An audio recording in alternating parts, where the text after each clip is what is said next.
What's up, y'all? AJ Simmons here, founder of the Clean Biz Network, checking in. And today, I got something special for y'all because I always get questions about government contracts, and I can't really help y'all as best as I want to because that ain't my specialty, right? So what I did was I said, I'm gonna go find somebody that's an expert in that. And I scoured around on the internet. I looked on YouTube and I found this guy. He seemed to be the biggest one in the space, the most knowledgeable from what I saw in the space. So I reached out and I said, you know what? I'm gonna invite him on. So without further ado, please welcome the host of GovCon Giants, the #1 channel and podcast for teaching federal procurement, Mr. Eric Coffey. What's up, Eric? Headed to the top, there ain't none of y'all stopping me. Used to say I never get a ring, Charles Barkley. Now I got a wife, got kids, own property. Bubble-eyed beans that look like that be watching me. Okay, I lied about the beans, but that was hard though. I'm still in that black act, but she starred though. Cause that's all it takes. I'm flashing for. I'm on my grind, not no more fashion show. How's it going, AJ? Thank you, everyone. Thanks for having me today. It's always a pleasure to educate, enlighten, encourage future small business leaders. And also remember that this is about national security. So the reason why I do this is bigger than just teaching people about government contracting. Really, it is to protect a national security interest. So thank you for having me. Absolutely, bro. I appreciate you for being here. So before we ask you a million questions to death about these government contracts, I just want to start off with the basics and just tell us a little bit about who is Eric Coffey, where you're from, your background, that whole the whole spiel. Yeah, I was born in Miami, Florida, and around 2008, when the market crashed, there was no PPP, no EIDL loans. It's really when I first learned about doing business with the government. I essentially had, more month at the end of my money. And so there was no other opportunities out there. And someone said, look into government contracting. And that's when I first discovered what government contracting was. And after doing my research and spending time, like reading books and everything I could get my hands on, I literally basically start working with a small business. And he said, hey, if you could figure this out, I'll give you a piece of the deal. So that was my first real consulting gig. And I would just bring the guy deals and he would pay me checks. And they start off small in the beginning. And then as the checks got bigger, then it got more of a hassle. And he didn't really want to cut me those checks anymore. So, as it turns out, right, people, they like you in the beginning. And then when you start making more and more money, they feel like, well, you didn't really do that much work and you didn't spend much time. Because after you learn this and you get really good at it, clearly you don't need to spend as much time as you did in the beginning, right? So the hardest part is getting them to know who you are, to trust you, to buy into you. But once you've done that, then they really call you with contracts. But then the contracts also get bigger. So your commissions get bigger, right? So then the person that you got the deal with is like, well, you only work 5 minutes and this is like a $500,000 contract or $200,000 contract and you're getting a big fee on it. So that's the good, bad, and the ugly of it. But yeah, I cut my teeth in 2008 and did it for about up until 2018, really. After a couple consulting gigs, I went out and I essentially acquired a small construction company, these guys for a project. And I built it up, had about 23 employees, did about 2.5-3 million a year over the next 7-8 years. Got beat up pretty bad in the private sector in around 2014, 15-ish. And so then around 2017 is when I first started my YouTube journey, because after facing some tough lawsuits, some litigation, I don't want to get into I could, but it was just a lot of time, is when an older gentleman said to me, when you first started in business, what did you like? And I said, I never lost money on government contracts. He said, go back to that. So I started government contracts. I went to the private sector, got skinned, faced potential bankruptcy, and then came back to government contracts. And I basically rebuilt my business. I went from 0 employees to 23 down to 2. Then I was driving Uber and working a full-time job to pay my 2 employees. And then I built it back up. And then I ended up hiring a team of 20 plus people.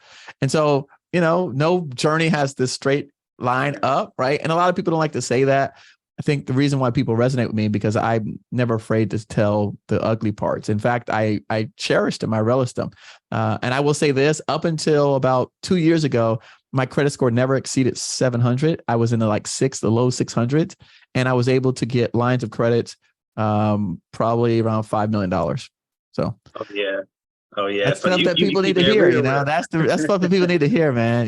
People don't Yeah. say that, like, because I know people talk about this middleman strategy and flipping and stuff, but really that's not the way it goes. Yeah. I love the transparency, bro. So you perfect for the type of stuff I talk about over here and the way I carry it. Oh, you perfect for that. Then I see that already. Now Yeah. I saw GovCon and then I saw GovCon Giants. Are those two different things? And then like what is it?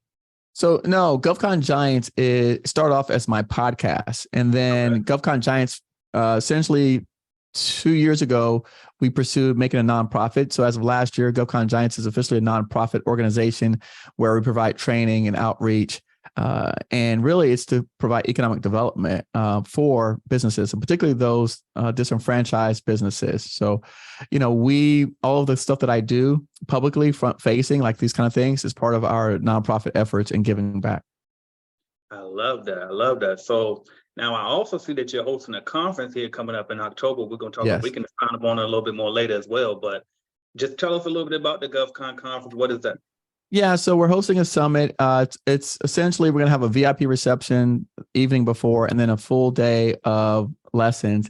And the reason why I decided to do that is, again, I've been doing my podcast for 5 years now. I've interviewed over 200 different small businesses, government officials, prime contractors, large businesses, et cetera.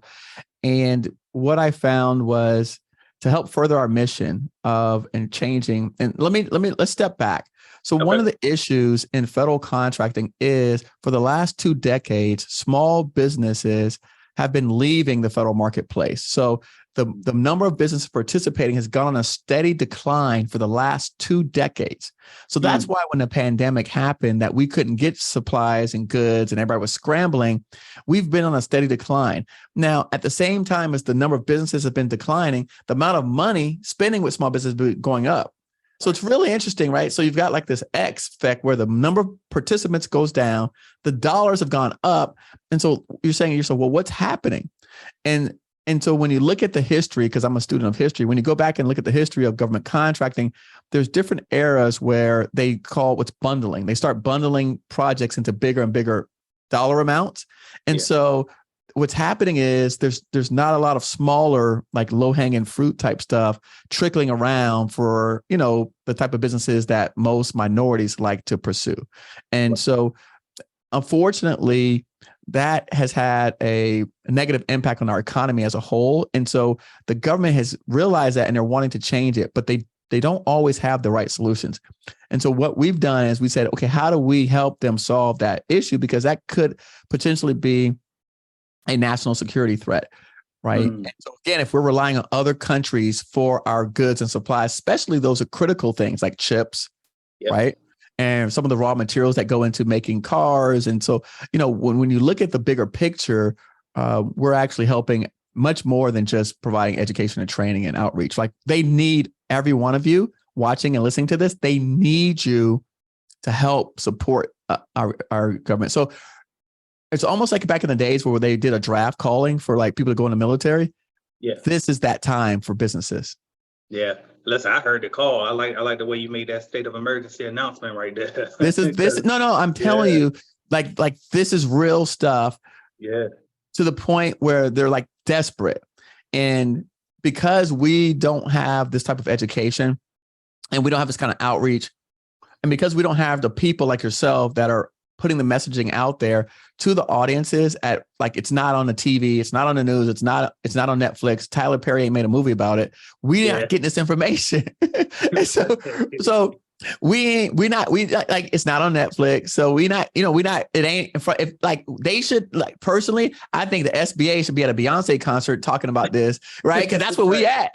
So, they should be at a Beyonce concert saying, we want all of y'all out here after y'all finish Beyonce to come out here and register your business so y'all can do business with the government, because we got billions and billions and billions and we don't have enough people to give it out to. That's the way I think it should be. And so that's what we're doing. And that's part of our mission is we want to change that decline by 2030. And so that's part of our mission. Helping also 200 businesses get to 5 million in revenue is something that we set out to do when I first started. I think now we've pushed that number up to 300 businesses, 5 million in revenue. So we've done, I want to say we're probably just shy of 36, but that's part of our initiative. I love it. So if somebody wanted to attend the GovCon summit. Oh yeah, I didn't even talk about the summit. Sorry, I'm sorry. Yeah. I got off track. So the reason why I said all that is to say this is because, my platform is YouTube and podcasting. Unfortunately, because the government's old school, in order for them to come on my show, they have to get legal department request permission to come on my show. So what I decided was, because my mission is more important than, how I personally feel about things, is okay, I'm going to have my own conference event because they don't need permission. That's things that they're comfortable doing. So if I have my own conference, my own event, what the type of people that I want to see, bringing the type of information I want to have, then I can get more of those aligned with the government persons that make decisions. And so I get a chance to talk about my cause, my audience, and the people that are, to me, the people that are listening to this are going to be the future leaders in the space.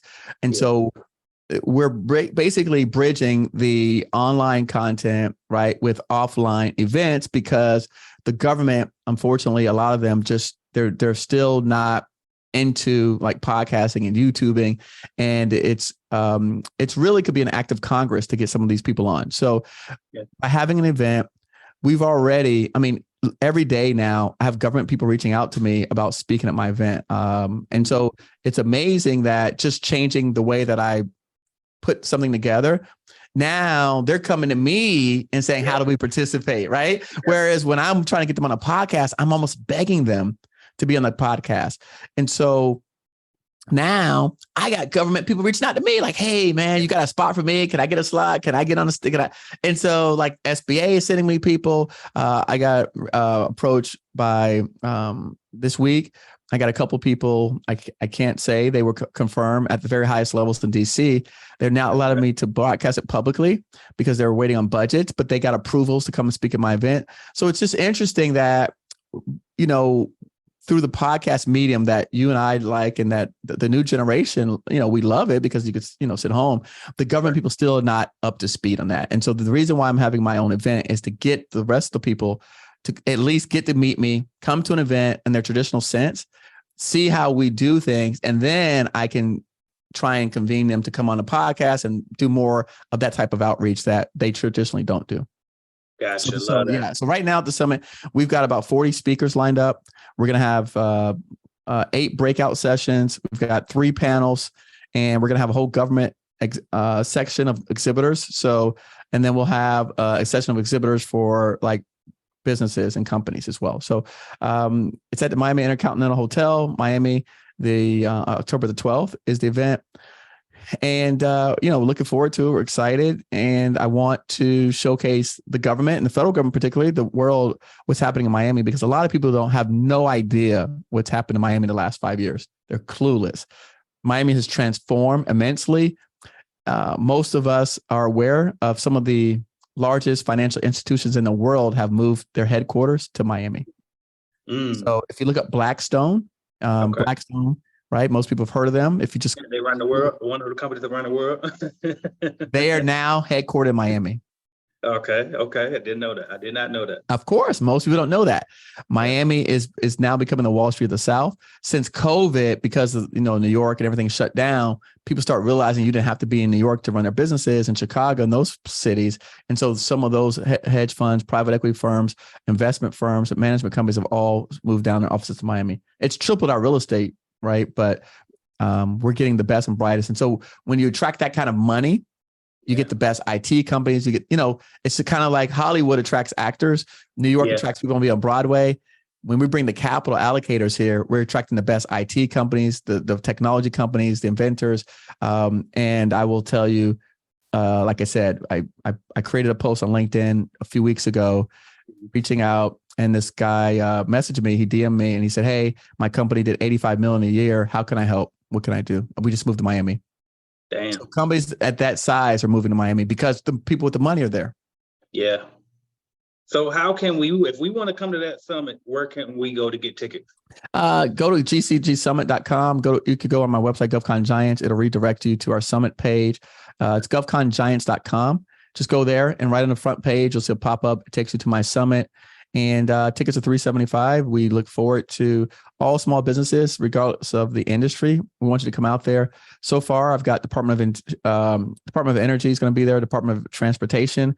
So a lot of the emphasis is going to be on infrastructure dollars that came out, right? So the Biden's plan that came out, all the money that's focused around infrastructure and also sustainability. So we're going to be talking a lot about that. And what I find fascinating is from the Department of Energy, I'm going to have two different groups coming. One group is the Office of Small Business out of DC, but then the other group is the workforce development side of Department of Energy and the minority division, which a lot of us don't realize is that there are opportunities out here that are not contracts, not grants.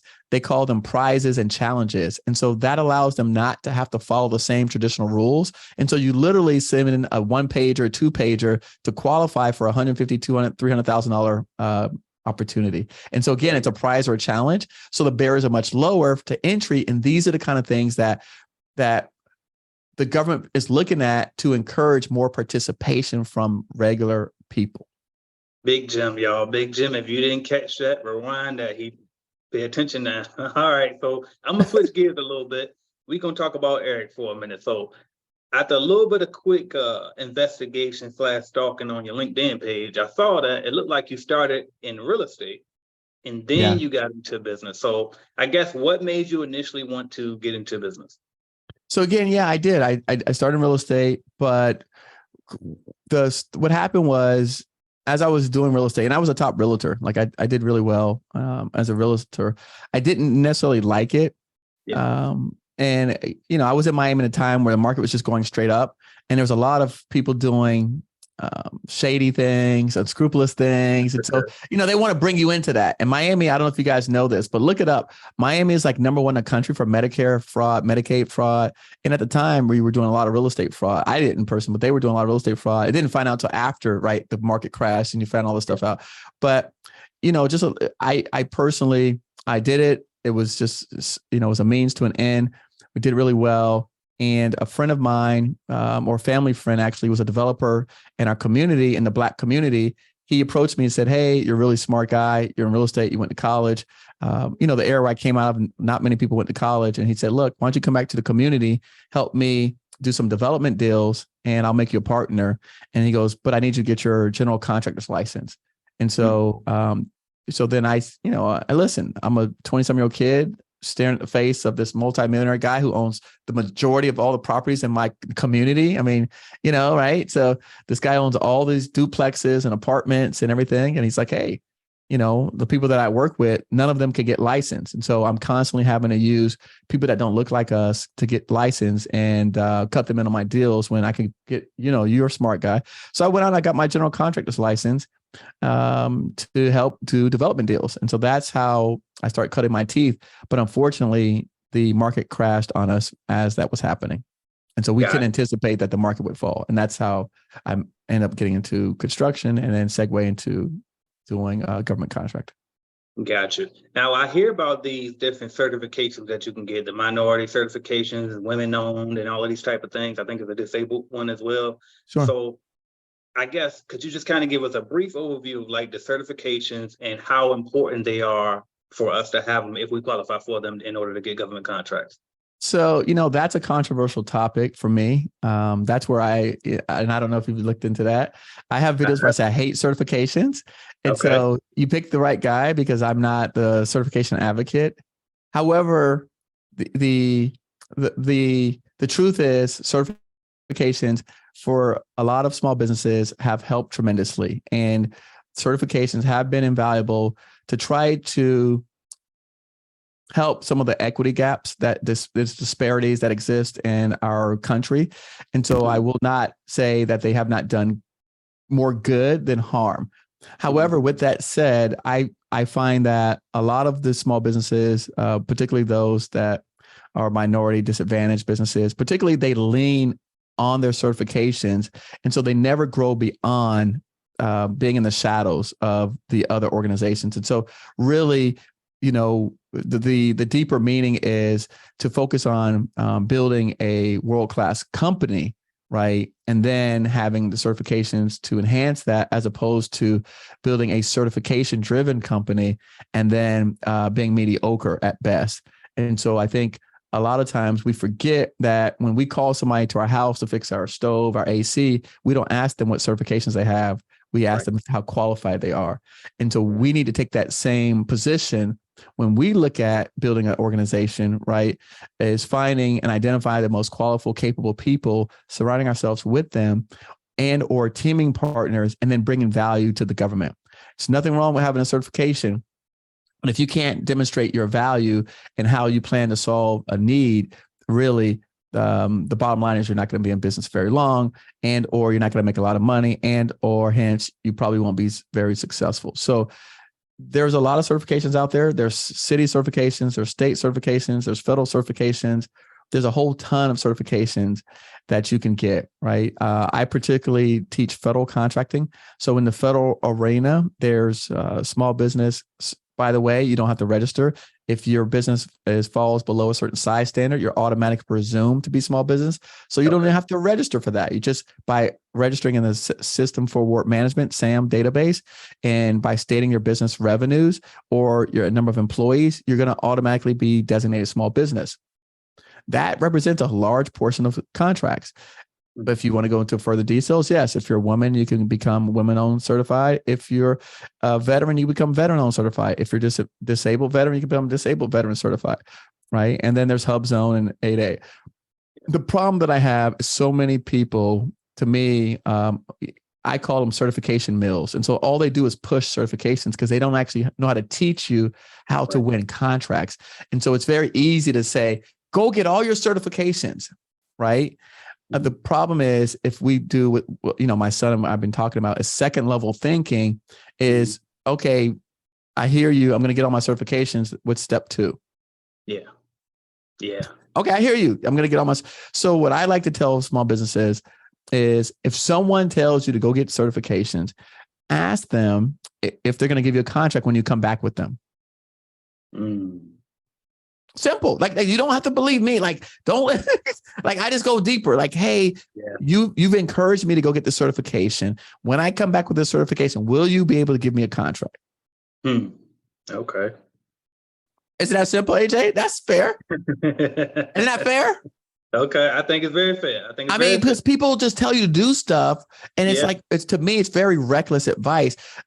Something that we forget in our community, and it's we take advice from people who have never done stuff, who don't know how to do stuff, who have not proven themselves, who've not demonstrated without a reasonable doubt that they know unequivocally the pathway to where you want to be. Like, don't follow people who are not where you want to be at. Those are some simple, basic principles that other cultures would never do. Yeah. And we seem to just recklessly follow people, regardless of checking out whether or not they've done this stuff or they know what they're talking about.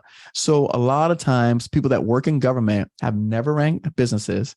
They've never gotten contracts. They get 9-to-5 paychecks. They have, 401ks. And so the advice they're giving you has no merit because they've never had to make payroll. They've never had to get a line of credit. They never had to go to a bank to get a loan.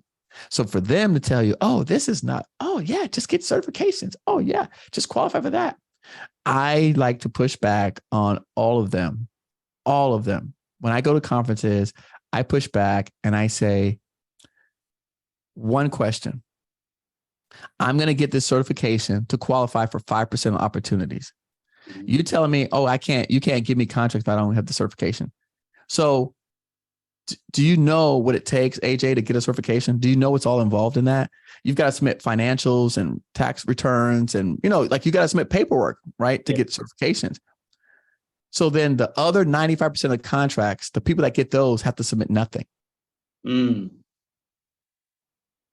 So you're placing an undue burden on the small guy that you're not placing on the big guy. Yeah, I don't know if I want to volunteer for all of that. And then you're telling me, oh, get your local certs. Okay, there's 3 or 4 of those. Get your state certs. There's 2 of those. Right. Then get your federal certs. There's 3 or 4 of those. So I've got 10 certifications that I got to maintain every year, submit paperwork, qualify, that's an administrative burden that who's paying for that? Right. No one's factoring that in. And you're telling small businesses to go out and do all this stuff and then come and then beg and frolic for contracts. Right. And see, just to interject and jump and kind of piggyback on that, then with us coming in and we thinking, that's the process. So since the process is so much, you know what? I don't want government contracts anymore. When the whole time you probably didn't even have to go through You that didn't much. need none of that stuff. See? People, listen, you didn't need any of that because the way they've sold it, this bag of goods, is that's the only way for us to get something. And how can it be true when the data says only this percentage went to the people with certs? The rest of it went to people without certs. Damn. But we don't see that part. We're looking at the crumbs. We're not looking at the whole pie.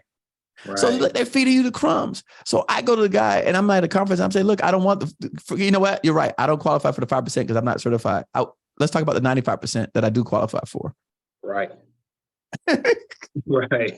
Okay, you're right. I'm exclude me from the 5% that I don't qualify for because I don't have your cert. Let's talk about the other 95% of your business and the work that you have. Yeah, no, that makes perfect sense to me. And you know what? I'm going to really piss you off here now because ironically, my next question, I'm sure I don't even have to wonder if you heard about it. You ask whatever you want, brother. I don't mind. I don't care. So, and this is hearsay, right? Because I haven't won any government contracts, but I played with it. I applied before. And so there's this thing out there where they say, well, Black people or minority people should get their certs because then they can be the middleman for another bigger company, even if they're small, and they can use that certification to win the contract. And then they'll make the bigger company the subcontractor under them. Can you talk about that and enlighten us on that situation? Yeah, that's a good one. I like it. I think that, yes. Can you do that? I'm going to say this. Yes, you can do that. Okay. Now, you can't do it everywhere. Okay. Right. So this is not a one size fits all. Can you do it at the federal level? Absolutely not. Because at the federal level, you have to perform a certain percentage of the contract. Okay. So, and for those of you who know me, because I do have some people that's probably going to listen to this who know me, they're going to say, well, Eric, didn't you say that's how you did your $5 million contract? So let me clarify something, AJ. I did something very similar. Okay. However, I did not have the direct contract with the government. So let me explain that. So the government gave this big company a contract, right? Mm-hmm. $20 million. The big company sliced me out a $5 million piece. Okay. I then slice out a $4.5 million piece to another big company. But because I didn't have the direct contract with the government, I didn't have to follow the rules of the law because it wasn't my government contract. Sheesh. You understand that?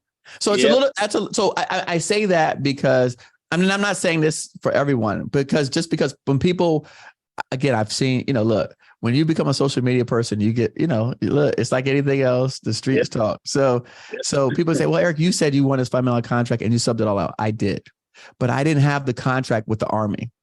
I had a contract with another private company. Henceforth, I didn't have to follow the rules of self-performing the work. But if you get the contract with the government as a small business, you're going to have to self-perform a percentage of that work, meaning you're going to have to do a piece of that. You can't give it all away to another big company.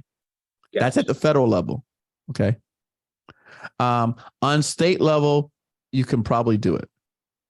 Okay. Right. So on certain state levels, there's no requirements that you can't do that.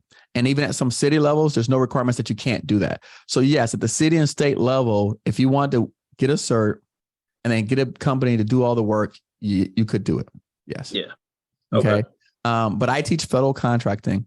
And so I always tell people, just know when you're talking to folks, make sure you clarify whether it's a state, local, or federal, because the rules are all different for each category. Gotcha. Right? Okay. Now that's just clarifying whether you can and cannot do it. How do I feel about it?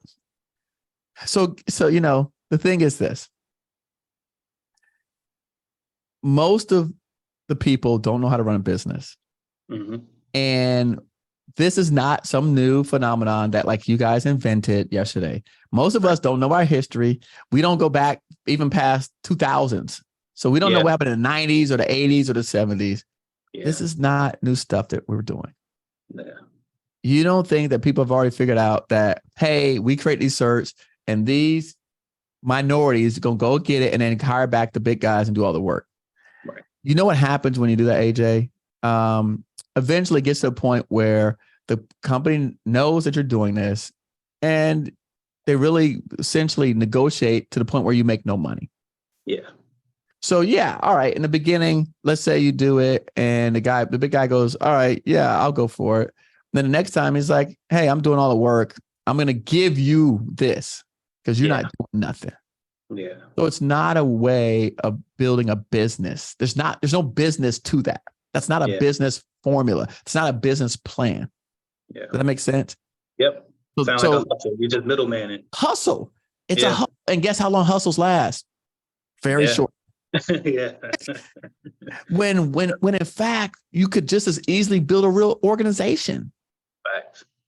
So I'm not telling you not to do that, but it's a hustle. It's just as hard. And guess what? In the long term, you're gonna be stuck with nothing. And really quickly, you're gonna basically be okay. All right, AJ, that's cool. Yeah, all right. I'm gonna cut you. Let's say the contract's $1 million because $1 million is a big number. It's an even number. All right, AJ, fine. I'll do this first deal with you. I'll let you make $100,000. Okay, cool. Let's do it again. All right, AJ, look. Nah, you're not making $100,000. You didn't do nothing. I'm gonna let you make $50,000. Oh, nah, I don't need you. Okay, well, you know what? This other minority guy said he'll do it for $30,000. Yeah. This guy said he'll do it for $20,000. Mm-hmm. I like you, AJ. I'm trying to let you make some money. You know what? Now that you say that, I forget it. We're down to 30. What can you say? What leverage do you have? You don't know nothing. Yeah, nothing. So that hustle stuff, and by the way, $100,000 is excessive. They probably would not give you more than 10. Because these people, they know the deal. They ain't gonna let you make $100,000 for them off of them. They're people, you think they're crazy? Yeah. Big companies will eat you alive. They're like, nah, listen, you're doing nothing. Look, I have some partners right now on some products that I work with, and we got a small business they want to use the same way. He told the guy, he said, we'll give you 4% of net profit. Yeesh. So let's talk about that. So if you got $1 million deal, and on $1 million deal, right, we make 100,000 profit. I'm gonna give you 4% of 100,000. What is that? Yeah, that's $4,000. That's how big you think they're gonna let you get rich off of them? Yeah. They didn't get here being stupid. Right. They're gonna go to the next minority cert person and be like, hey, this guy wanted 40,000. Would you do it for 10? They're like, hell yeah, 10 grand, do nothing. Poof. Right. You're not learning how to build a business. You're not learning how to build an organization, and we're gonna all be back. It's no different than when who was the president gave everybody a check for $2,000? What them checks called?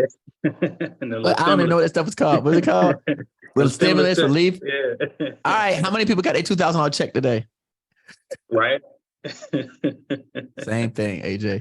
It's the same thing. It's hustle mentality. We got to get away from hustle mentality and just basically, follow people like you, watch people like me, learn how to really build an organization. We've got people who could teach you this stuff. Just learn how to do it for real and do it. Yeah. 100%. I mean, it sounds like you've been watching my videos or something, bro. We really be talking the same thing. Like, stop trying to hustle and just build a real business. Everybody want to get business credit. How you get business credit? Well, I need 800 of them. I need to know. You build a business. You can get all the business credit you want, but you probably don't need it because you want it for the wrong reason. But anyway, I digress. Right. Let's go ahead. No, absolutely. Right, so another one. So do you think that new business owners, should they go out, like their particular size contract that they should go after starting off in government contract? And I mean, it's probably $1 million contracts out there. That's probably, I don't know, maybe $50,000 contracts. So should they be targeting starting small and going high, or just go for whatever you can get? As a new business owner, I think that you should be partnering with someone that knows how to run a business. Okay. I don't think that your first step should be going after government contracts.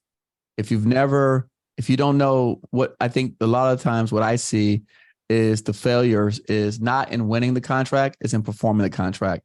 And a lot of us don't know how to run an organization, a business. We don't know how to estimate numbers. We don't know how to, we don't have a payroll system in place. We don't have a accounting system in place. We can't even invoice the government.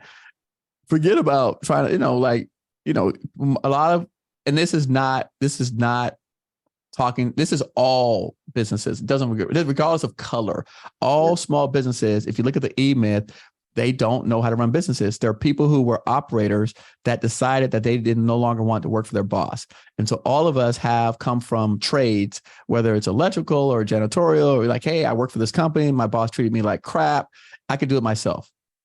That's the way most people start a business, right? That's their mentality, regardless of their ethnicity. So they never learn how to run a business, and running a business is hard. So I encourage people to go work with folks who've got pretty proficient at running businesses.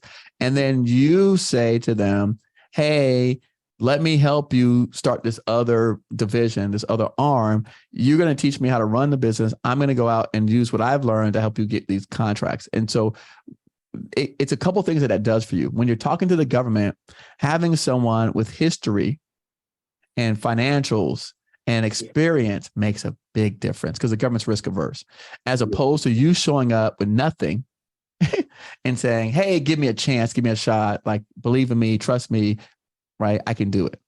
Yeah.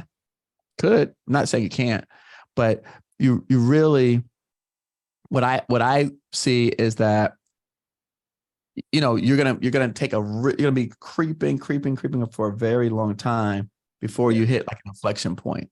However, if you work with an organization that already has, and it takes you being humble and put your ego to the side and asking for help. Yeah. But if you do that, then you're going to, instead of you coming in down here, right, you're going to come in up here. Mm-hmm. And then when you're working with that other organization, they're going to say, well, guess what?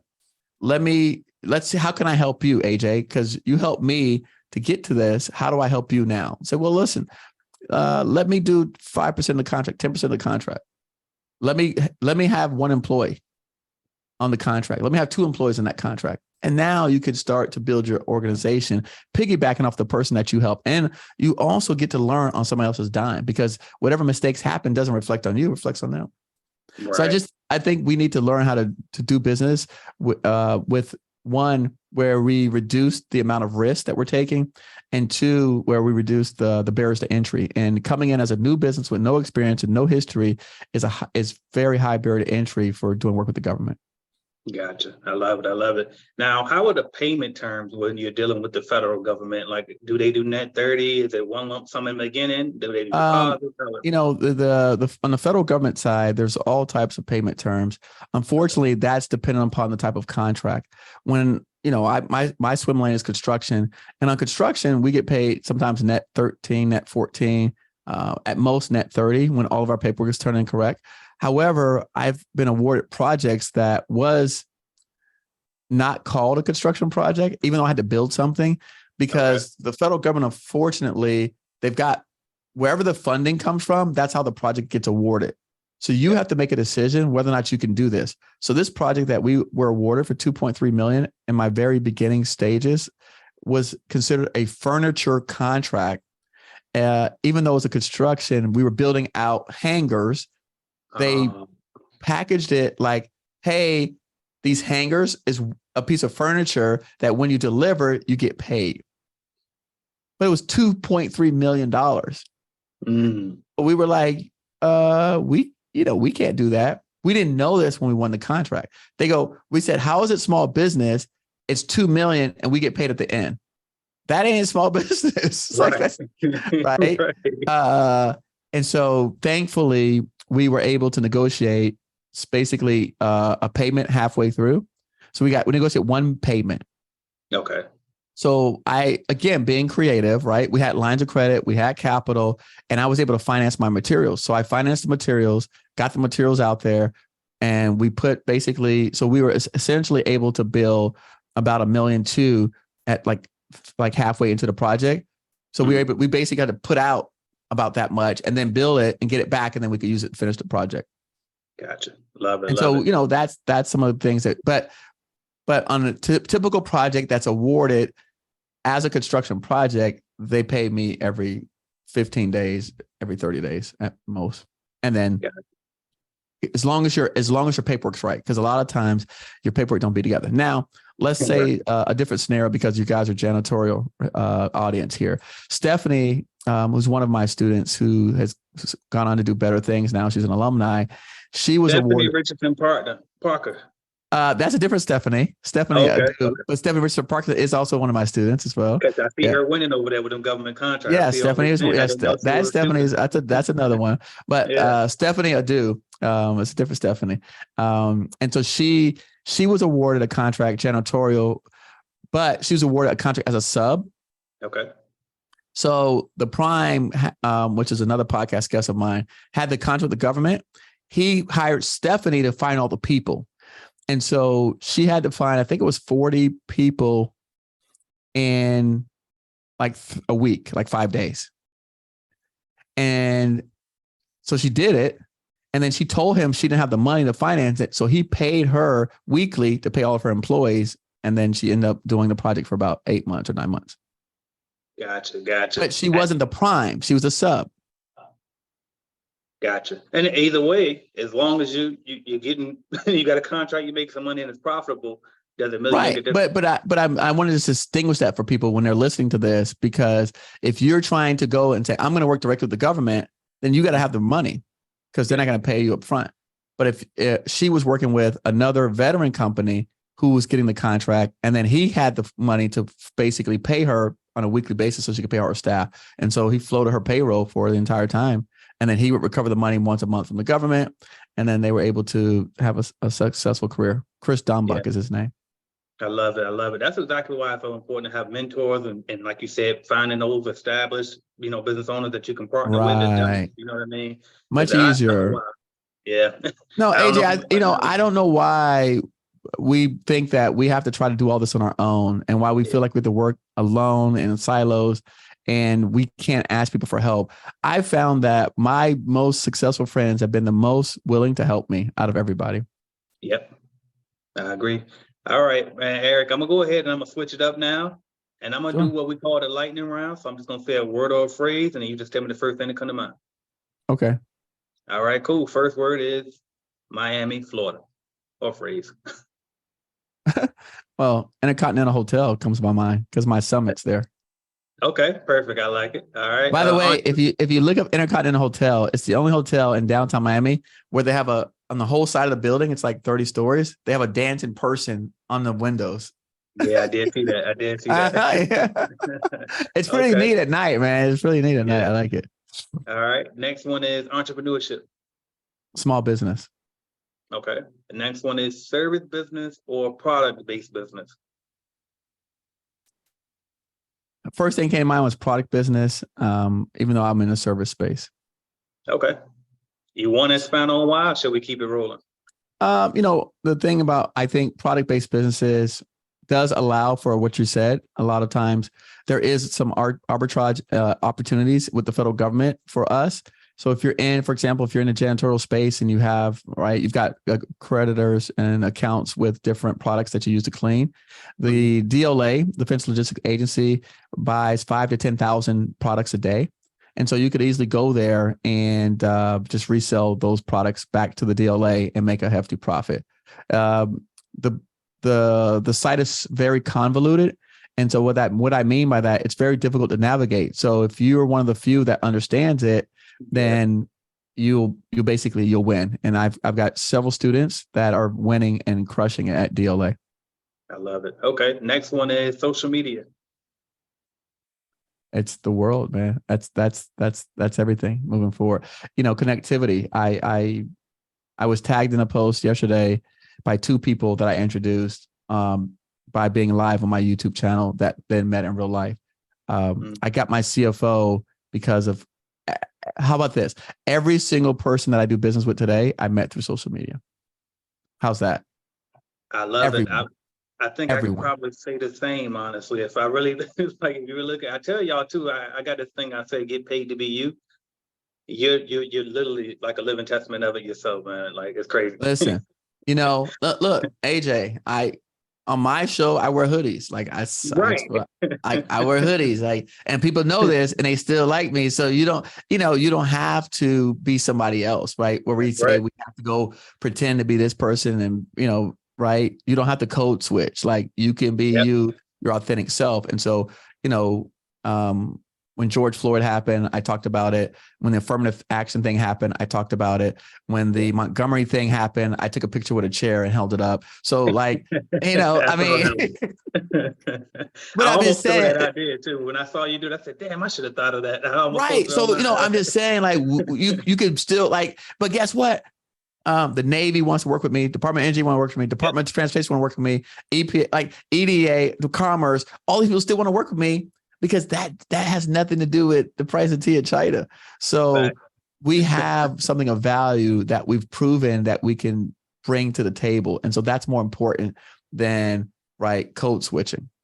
Yeah, I love it. All right, next one is which platform do you spend the most time on? In terms of what? Social media, I mean. In terms of posting or consuming? Let's say both. In terms of posting, I post the most on LinkedIn. In terms of consuming, Twitter. Nice. Actually, that's where I spend my time. Twitter to consume, and then to post is Instagram for me. But I need to get heavier in LinkedIn. Yeah, I mean, my team posts for me on Instagram. I personally don't use Instagram anymore. Gotcha. I don't blame you. I try to stay away from it as much as possible. I mean, I love TikTok, but Instagram for some reason, when they changed the algorithms and I stopped seeing my friends, it just became like, okay, I might as well just go to TikTok and watch things because they have better algorithms. Yeah. All right. Next one is 850 credit score or $1 million cash. $1 million cash. All right. Next one. Credit means nothing. Credit is false. It's an easy one. It really is, but I don't know who would take 850 credit score. You guys know credit is artificially created.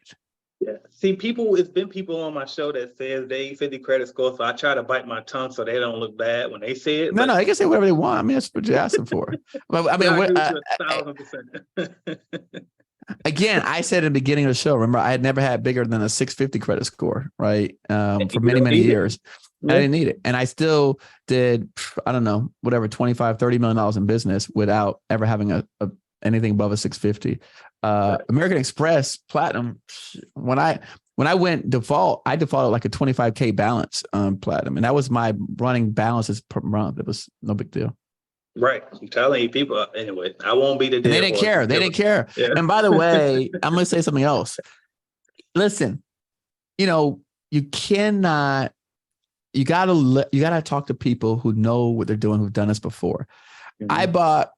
I've always invested in real estate, AJ, when I was in my 20s, and then I lost it when the market crashed. And then I bought it again in my 30s. And when I was down with, like I said, I had lost $500,000 cash. And I was in debt, lawsuit, $200,000, and I owed American Express, whatever. I think I was $25,000, $30,000 on my credit. I still went because I had some cash from my new contracts to go buy real estate, even with all the stuff on my record. Yeah. So I had a friend of mine that was very wealthy that when I used to do construction, we used to manage Fisher Island, which is some luxury island, Star Island, Fisher Island. Those are luxury islands off of Miami Beach. And so we used to do a lot of work on Fisher Island. And this guy, he moved to another luxury community in Coconut Grove. And so, I helped him do his house. I let him use my license and stuff, which kind of like what y'all talking about, that middleman stuff. But he was a friend. And he didn't want his other friends knowing about his house. Like, rich people didn't want his other friends working on his house because they didn't want him to come in their house and stuff. So he called me, cool, we talked. And I said, listen, man, I said something. He said, Eric, if you ever need anything, let me know. Go to the bank or anything with you, I'll go. I'm like, all right, cool. So I said, look, I'm trying to buy some real estate. I want to buy like some big deals. He's okay. Here's a package. He goes, put that together and you'll be smarter than the bankers. And I go, all right. So he sent me this package, right? I copied the whole package, man. And I put the whole package together. I sent it to him and I said, take a look at it. He said, you did a good job. He goes, now take that package and go to 3 banks. And he says, go to 2 large banks and a small bank. And he says, do that. And I did exactly what he said. I said, okay. And listen, AJ, I had a binder. My package was like 3-ring binder thick of documents, right? And so I had already done the whole analysis on the properties. I had in there my financials. I had in there my credit reports. I had it all in my binder. Everything that the bank would ask you for. I showed up to the guy goes, I've never seen anybody in my life do this. Right. And so I would show up to the bank and I'm like, hey, I'm interested in getting a loan. They go, okay, great.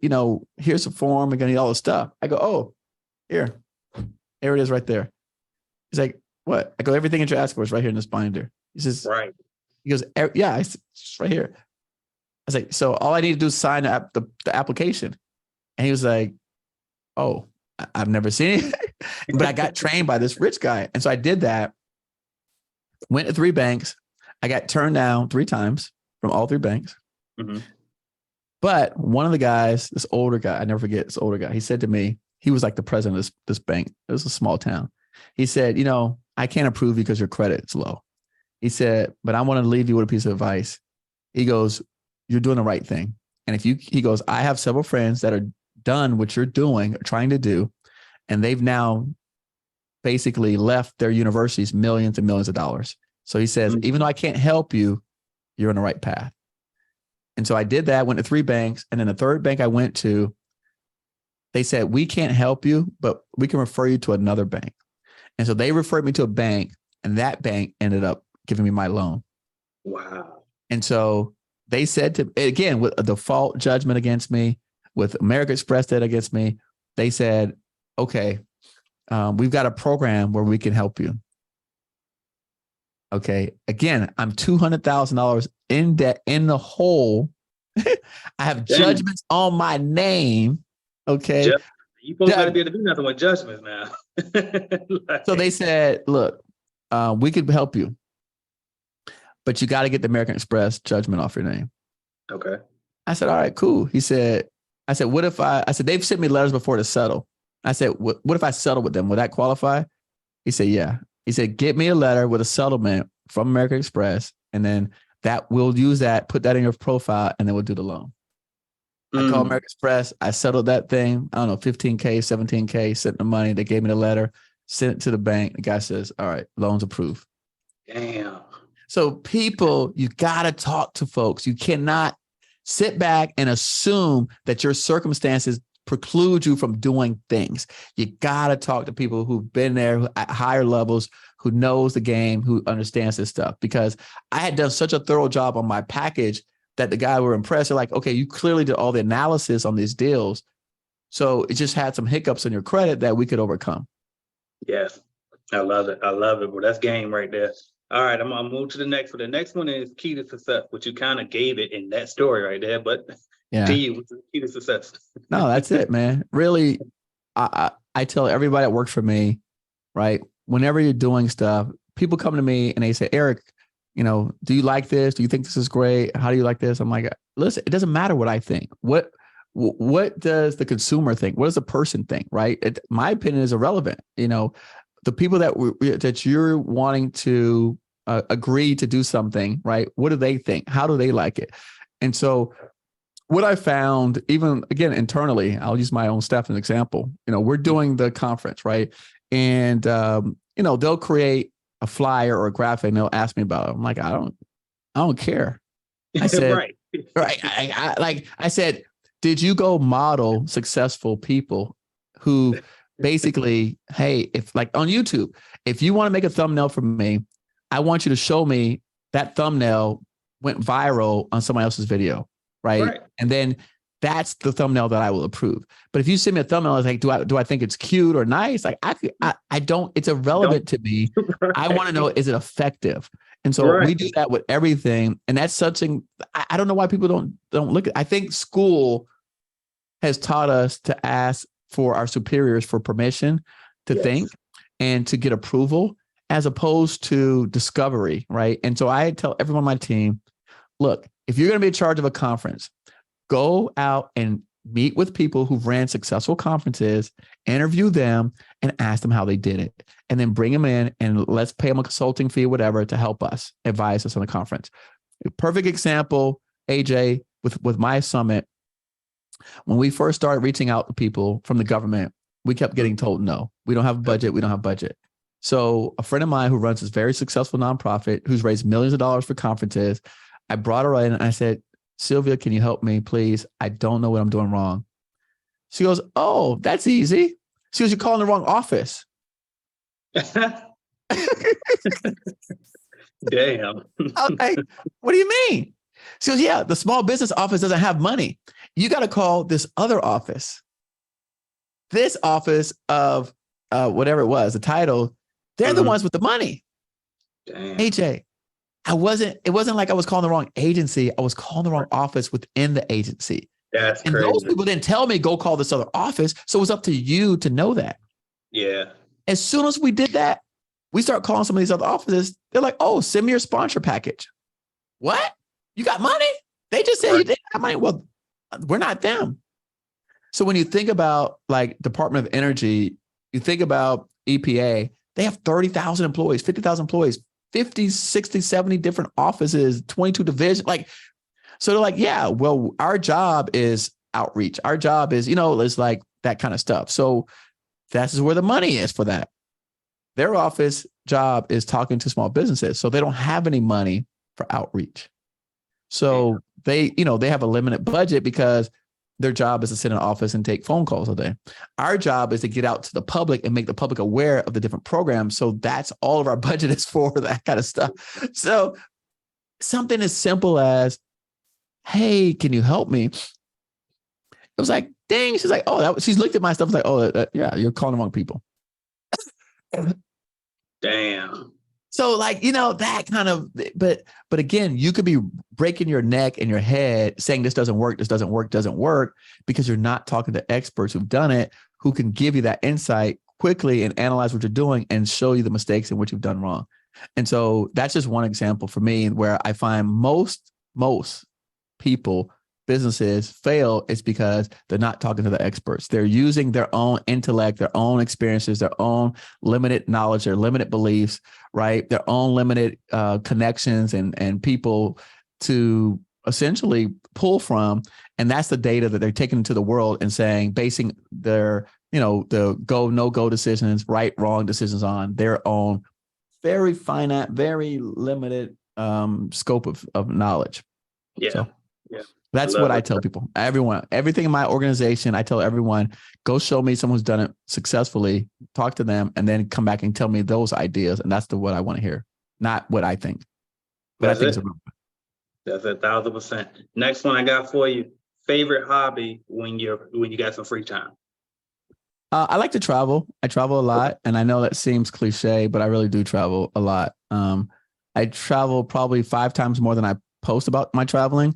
Because I was, as maybe about 6-7 years ago, I was doing a lot of work at a church organization. And when I was traveling, people would comment and criticize, that's all you do is travel. So I stopped sharing all my travels with people. Wow, that's crazy. Yeah, it's kind of sad that I had to do that. But I just, I didn't want my traveling to seem like a flex. I really did it for me. And so, I recently went hiking in another country, a very high climate, altitude, and freezing weather. But it's not anywhere posted publicly. So, I do out, because I'm in Miami, I can go away for the weekends and nobody really knows. And because we're all online, I can go away for a week and I can be in Argentina and you guys won't know the difference because I'll be on Zoom with my background. So, and I've had friends that done that. I got friends that lived in Mexico for 6-8 months and they worked for large corporations and nobody really knew. Yeah. So now with Zoom and all this stuff, you could live anywhere. I mean, I could be somewhere now. I'm not, but I could in theory. So I really, look, I exercise every day. I try to eat clean. I don't go out to the gym as much as I wanted to anymore because, I just really work on my mind and I've learned where you could really gym yourself to the point where you eat bad because you're feeling like you're offsetting while you're going to the gym. So I figured if I don't work out as heavily, I got to eat cleaner, which is long-term benefits to me. So really outside of that, I mean, I don't really care for golf. Tennis is okay. I still play spades on my phone. Okay. Like I probably play spades 4 nights a week, 1 or 2 games on my phone. Gotcha. Okay. But spades is like a challenge for me. So it's still like critical thinking skills, like how to bet, how to bid. So that's like a challenge for me at night. That's a different challenge. And I'm practicing the keyboard again. I used to be very proficient when I was a kid, up to about 13. So I do that now in my free time, is practice the keyboard a lot, probably 30 hours a week. Okay. Now, what's your favorite YouTube channel to watch other than mine, other than yours, or anybody that you're affiliated with? Most of the time I watch music. Like, I like listen to music on YouTube. Okay. I don't really watch. The only time I watch videos on YouTube is like comedy. So I watch like George Carlin. Yeah. So like when I drive, because I live about an hour and a half with my parents, when I drive to Miami, I'm usually watching comedy on YouTube. So I'll listen to all the old comics on YouTube, man. Give me Sinbad and those boys. I listen to all the old comics. So but I don't really watch YouTube like that. I watch Netflix. And on Netflix, I watch like old medieval type stuff like Vikings and things like that. Gotcha. That's great. We actually have that in common. I thought I was the only weirdo. I was riding around like not too long ago, listening to Sinbad on the radio in my car with YouTube playing around. So that's what I do, brother. Oh man, I love it. Listen, give me some, man. Sometimes music is okay, but I like to laugh. And so I'm clowning in the car and for an hour and a half, I'll listen to comedy. That's what's up. All right. Now, what else I got for you? Best decision you ever made in business so far? Hiring people. Hiring people. Hiring people. Gotcha. So many of us, when you look at statistically, most of us who have businesses, I don't have it off the top of my head. I want to say something like 70% of all businesses are basically solopreneurs, right? And then you get to the 1 to 5 person, and then you get to the 1 to 10. And so most companies don't make it past, 10 or plus employees. So like 99% small businesses, right? Even though it's by definition under 500 employees, really the majority of those are under 20 employees. And so what I find is when people get money, so to speak, like we get that example, right? You do the $1 million, you get $100,000. People look at it as that's their money instead of hiring people to help them. Yeah. Everything I've ever done, I hire people first. When I get a little bit of money, I hire a person. When I get more money, I hire more people. I hire a team. So we keep building our team and we keep growing it. And so that allows us to do more and to be more places and to really add more value to customers, students. And that's why we're doing deals now with governments, because I just keep hiring people. I don't look at it like it's my money for me to go out and splurge or, just basically a lot of the people that I know that are the most successful, they took their payout at the end. They didn't take their payout immediately. So, you wait till you have an exit event or equity event, and then you could do your payout. One of my buddies just sold 51% of his company last year and made a fortune. And so I think we sell out too early. We're trying to cash in on some early wins, $10,000, 15, 20, even $100,000. It's peanuts. So, all that stuff, put it back in your business, hire people, build your payroll up to where your payroll is 100,000 a freaking week, 100,000, that's what you want, right? When you get to that level, right, then right, there's some areas. My buddy told me he just eclipsed 120 million last year. He said he's now starting to pay himself. Wow. I love it, man. All right, last lightning round question for you that we're going to go. I got like 2 more after that and then we'll wrap up. So my final lightning round question, sometimes I ask them, sometimes I don't, but I'm going to go ahead and ask anyway. Your top 5 rappers of all time. Rivals? Rappers. Oh, rappers. Yeah, oh, well, that's Lil Wayne. Okay. Jay-Z. Okay, that's mine now. Now this is my question. Now this ain't everybody. This is not top 5 rappers on records. This is top 5 rappers all the time, right? Correct. Okay, good. So I like Lil Wayne and like Jay-Z. That's like 90%. In fact, when I write proposals, I listen to Lil Wayne. Wow. That's why I put on a headset and I put on my hoodie and I write my proposals and I listen to Lil Wayne. Like while I'm writing, like my best work is listening to Lil Wayne. Okay. And then when you go after that, I start getting into like Cash Money. So, Juvenile, I mean, and then I get into like, Don't be embarrassed. I want to, look, don't judge me, man. I like Too Short. That's my dude. Okay, okay. So again, I grew up with Too Short. I like Tupac and Biggie, which again, those are popular answers, right? But for me, those, like if you're gonna say what's in my rotation, I definitely gonna have Lil Wayne, number one, Jay-Z, right? And then I'm gonna have some old school. I'll go back to Biggie, Tupac. I'm not into a lot. Like Drake's cool. I'm not a Drake fan. But I like Too Short. I like JT Money. I like Juvenile. I like, what I'm saying? Like, I like that because to me, that's when people could speak freely. Yeah. And so we can't really speak freely anymore. So like when I play with my son, Too Short, and he'd be like, yo, he said that? And I'm like, yeah. Right? Like the kids now, if they listen to Too Short, it would be like, there's no way he said that. And I'm like, right, yes, got away with he said that. And so, but for context, so let me just say this. I grew up in Miami. My brothers were friends with 2 Live Crew. Okay. So, I mean, when you have Mark from Keys from 2 Live Crew at your brother's apartment, like, how can you not like, I mean, like that's, my brothers are older than me. They're 17 years older. So, I was a little kid, but like when your brothers are friends with members from 2 Live Crew, like, how can you not like that kind of stuff? Like, that's just, that's how you grew up. So I never would have guessed it either. That's why it's even funner. Right? Well, that's what happens, right? Because you would never, you're not gonna. That's why I said my list. I'm not putting Billboard, none of that kind of stuff. I ain't right. My list. That's my list. So yeah, Too Short's my man. I like Too Short. Okay. All right, cool. I got a couple more like regular questions, and then we're gonna wrap it up at the end. So my next question is, what made you get on YouTube and just start sharing your knowledge? Like, what motivated that for you? Desperation. I was really desperate. And, remember I had just faced a major lawsuit. I was upside down. I was upside down. And the company that sued me, it was a complete fraudulent lawsuit. I couldn't defend myself. I didn't have the money to defend myself. And I had to settle for the lawsuit.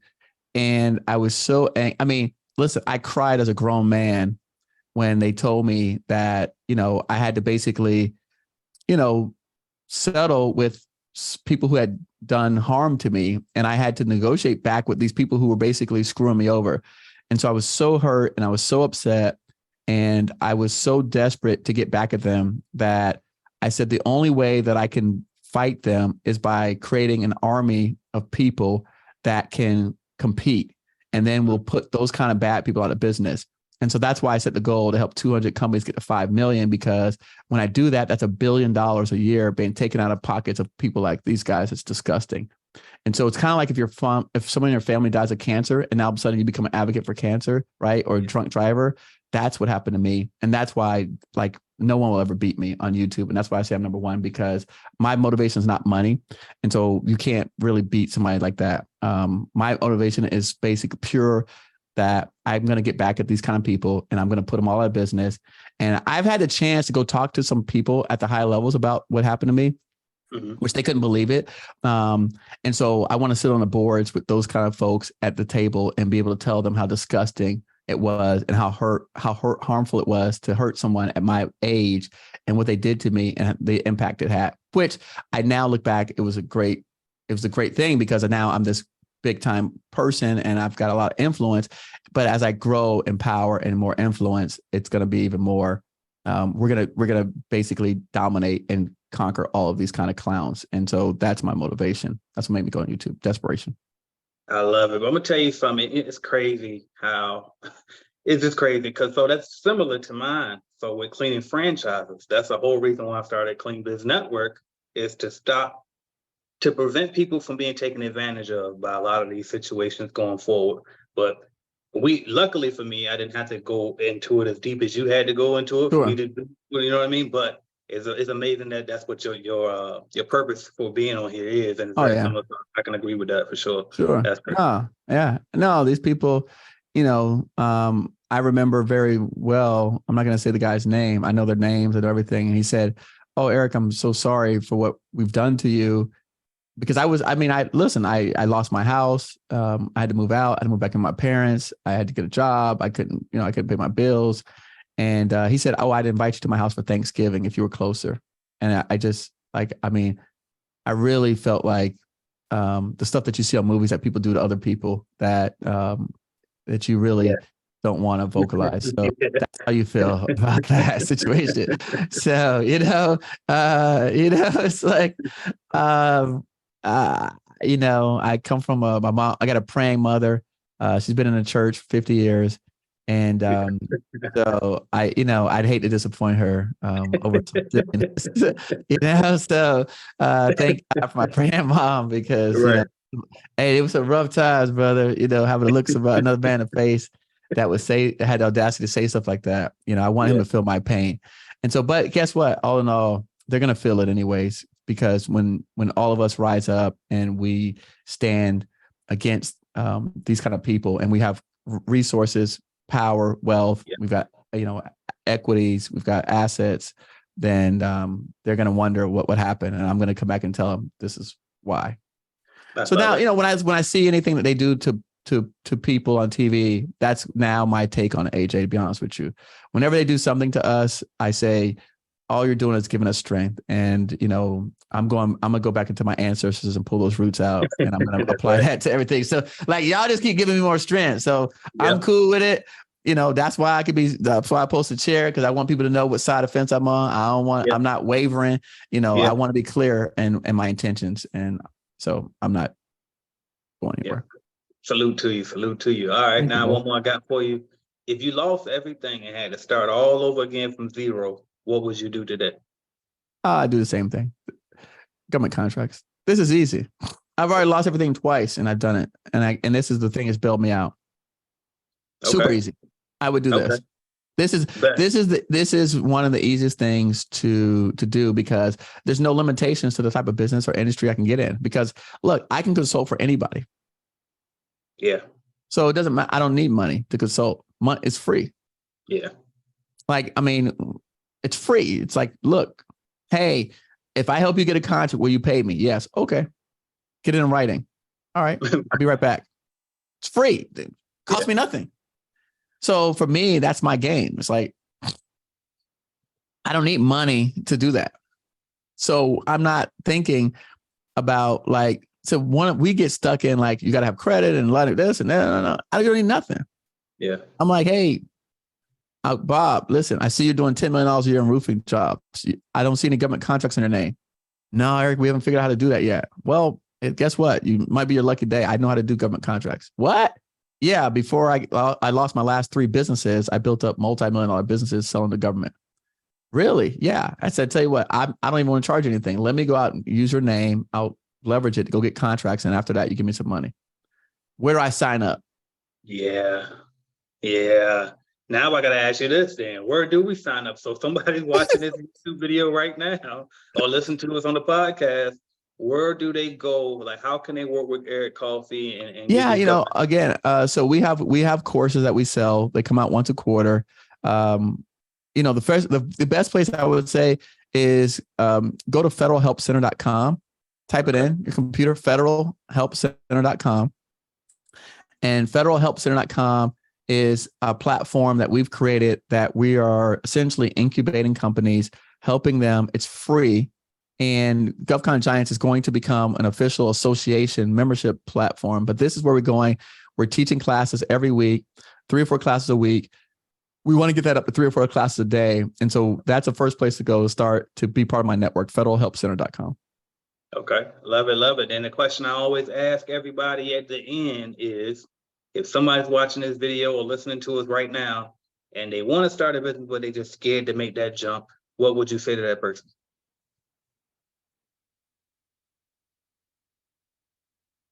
I think that I did an episode last week on goal setting, And I said, a lot of people think that we have more time than we really have.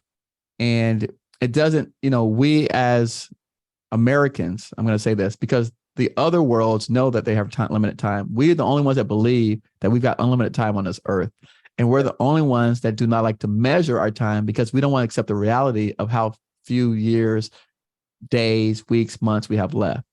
If you were to sit down and calculate, right, based on, just Google the average age of a person, right, with your demographic, and then you look at how much working time you have from that, right? So go back to your average age, then you look at retirement age, then you look at the amount of working time that you have left.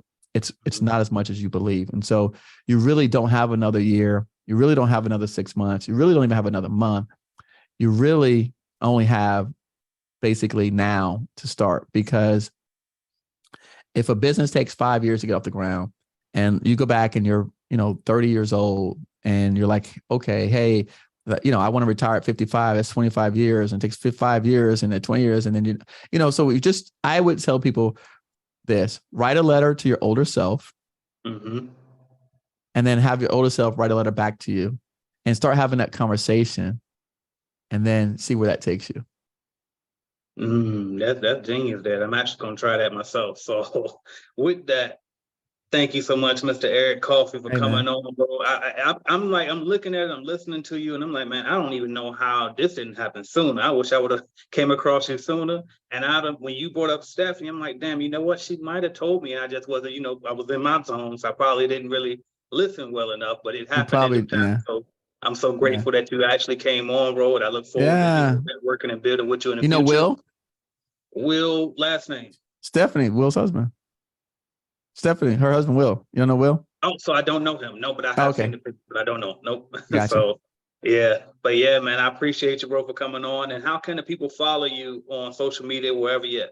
Yeah, it's eCoffee everywhere. I mean, my last name is Coffey, Coffie. Make sure you spell it right, because there are people that are copying my pages and stuff like that as you start to grow in your following. So Eric Coffey, Coffie. I'm everywhere.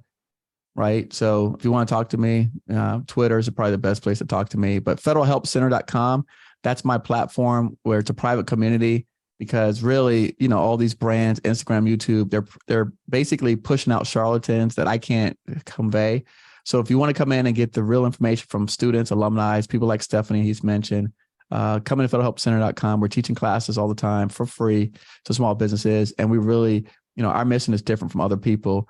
We're not driven economically first. We're driven by mission first and economic second. So not a lot of people could say that. Even if they say that, they're probably BSing you. But again, I'm getting paid from the government to help to support businesses. So that makes me a big difference. Yeah, I love it, bro. And I'm definitely going to try to get I might have to pay you for some consulting services because the way you doing certain things, I'm like, damn, I should be doing it like that. So yeah, man. We'll talk, man. Okay. Sure. Listen, thanks for reaching out, AJ. I appreciate you, brother. Yep. Absolutely, bro. Thanks again. Take care. Later.